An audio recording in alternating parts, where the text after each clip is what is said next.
Hello and welcome to another edition of News Showcase. I am Priya, Tamil Nadu's first artificial intelligence news presenter. India's Supreme Court has reserved its verdict on a petition seeking cross-verification of every vote cast on a voting machine with the paper slips generated by it.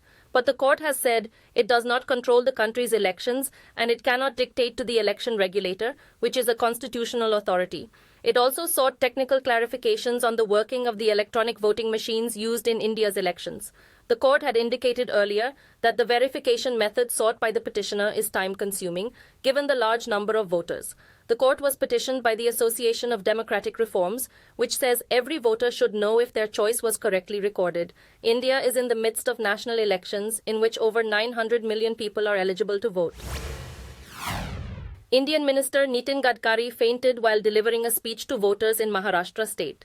The Federal Highways Minister was campaigning for his party's candidate Rajashri Patil in Yavatmal when he collapsed. Workers from his BJP quickly held him and rushed him away from the scene. The minister himself is a candidate in Nagpur constituency. The incident comes as the town battled surging temperatures as a heatwave swept most parts of the country. The Weather Service has issued a heatwave alert for the region during the next 3 days. The region is set to vote in the second phase of the national elections on Friday. Congress party leader Rahul Gandhi has declared that conducting a caste census is his life's mission. The party's election manifesto pledged to carry out a nationwide socio-economic and caste census to identify the castes, subcastes, and their socio-economic status. The data collected will be used to bolster affirmative action plans. Gandhi has assured that the caste census will be the first task his party will take up if it is elected to power. The manifesto also promises to pass a constitutional amendment to increase the reservation cap for scheduled and backward castes to more than 50%.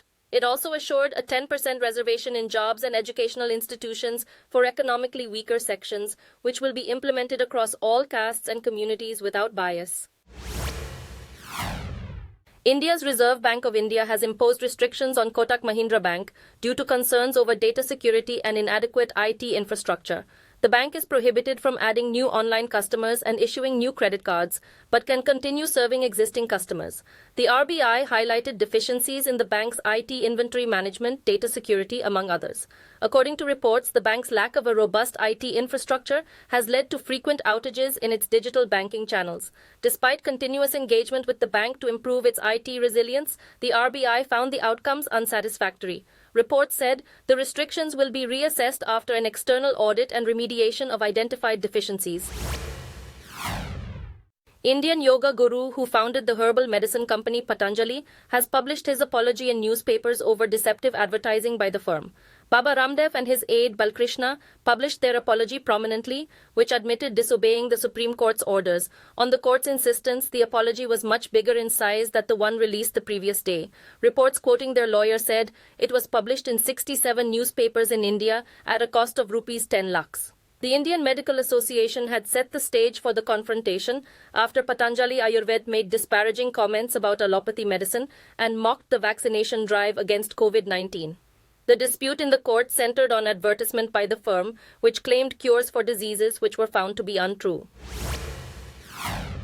2 Indian soldiers have been injured in a gun battle reportedly with armed infiltrators in the Jammu and Kashmir region after a relative lull in recent times. The firefight erupted when a joint team of the Army and Jammu and Kashmir police launched a search operation in Bandipora after a tip-off that infiltrators were hiding there. Helicopters have been deployed to assist the ongoing security operations in the Renji forest area. The latest fighting comes after a drop in violence since the special status for the region was revoked in 2019. Official data showed militancy is at a record low, and infiltration by militants have also decreased with fewer armed clashes. The Jammu and Kashmir region votes in 5 phases with the final round on May 20th. India's Defence Research and Development Organization has developed the lightest bulletproof jacket for the country's combat forces. According to a report, Defence Materials, Stores Research and Development Establishment developed the protective jacket at its facility in Kanpur. Bulletproof jackets protect against a range of ammunition types, and the latest version was successfully tested at Terminal Ballistics Research Laboratory in Chandigarh. The jacket is capable of level 6 protection, which is said to be the highest threat level. According to the report, the front hard armor panel of the jacket can defend against multiple hits. The ergonomically designed front panel is made up of a monolithic ceramic plate with polymer backing. Top officials with the defense research establishments have praised the teams that worked on the armor. A school in Jammu has hosted a drone war competition, which is being seen as a significant milestone in educational innovation. The event, called Icarus-24, is aimed at cultivating engineering skills and scientific understanding among students. 6 teams consisting of 33 students demonstrated their technical skills through various drone challenges. The competition, held at Jodhmal School, served as a platform for aspiring scientists and entrepreneurs to display their abilities and technological expertise. Organizers said the integration of drones into the curriculum signifies a major step towards equipping future scientists for the intricacies of contemporary technology. It also offered a comprehensive learning experience, allowing students to experiment with technology and gain practical exposure to aspects like budgeting, sponsorship acquisition, merchandise design, and product pitching. A survey in India has found that unemployment will be the primary economic challenge before the new government. A poll by economists indicated that despite robust growth, the economy hasn't created enough jobs for the young population. According to the survey quoted by a report, the majority of economists identified unemployment as the main post-election issue, with others highlighting rural consumption, inflation, and poverty. It said the focus on traditional employment sectors hasn't significantly impacted unemployment rates. Despite promises of job creation, the unemployment rate has only slightly decreased over the years. The survey found that the economy is expected to continue growing, but repeating the exceptional growth of the previous year isn't guaranteed due to the need for fiscal prudence. Economists see potential risks and predict that inflation could be higher than what has been currently forecast.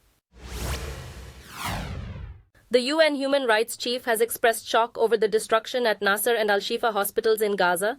Reports also spoke of mass graves at the sites in the city of Khan Yunis, where the Israeli army searched for hostages. Volker Turk, who described the findings as horrific, has demanded an independent and effective inquiry. He indicated that killing of civilians and non-combatants is a war crime. Palestinian officials said the remains of nearly 300 people had been excavated in Nasser, but when they were buried and how they died are not known. Israel has dismissed the claims that it was responsible as baseless. According to a UN Human Rights Office spokesman, the organization is investigating allegations from Palestinian authorities about the mass graves. The American Senate has passed a bill that could lead to a ban on social media site TikTok in the US if its Chinese parent company doesn't sell its US assets within 9 months. Officials have expressed concern that Chinese authorities could force TikTok to hand over data, which is used by 170 million people in the US. The bill, which President Biden intends to sign, has been met with resistance from ByteDance, which previously stated it would fight any forced sale. The process, requiring approval from Chinese officials, could take years, and TikTok has warned that the bill could infringe on free speech rights, harm businesses, and impact the economy. ByteDance maintains it is not a Chinese company and will protect its platform. A lengthy legal battle is expected, potentially delaying any action against TikTok. The US Senate has also approved a $95 billion foreign aid package, which covers military support for Ukraine, Israel, and Taiwan. The bill, expected to be signed into law by President Biden, passed with bipartisan support. It includes $61 billion in military aid for Ukraine, which is expected to be delivered within days. The package also includes legislation to confiscate Russian assets held by Western banks, new sanctions on Russia, Iran, and China. The aid is expected to significantly boost Ukraine's forces. The bill faced opposition from some Republicans who voted against it. China criticized the military aid for Taiwan as a violation of the One China principle. Taiwan considers itself separate from China, but Beijing views it as a breakaway province.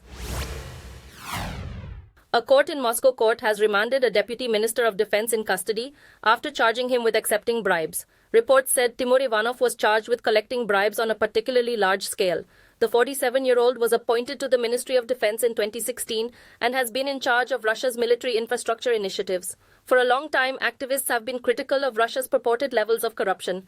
But since Russia began its full-scale invasion of Ukraine in 2022, there haven't been many high-profile incidents like this one. Ivanov is seen as an ally of Defense Minister Sergei Shoigu after working with him for many years. He held the position of Deputy Prime Minister for the Moscow region when Shoigu was its governor. Thank you for watching. I am Priya, Tamil Nadu's first artificial intelligence news presenter. Do tune in, same time tomorrow, for a roundup of the latest news and updates in India and around the world.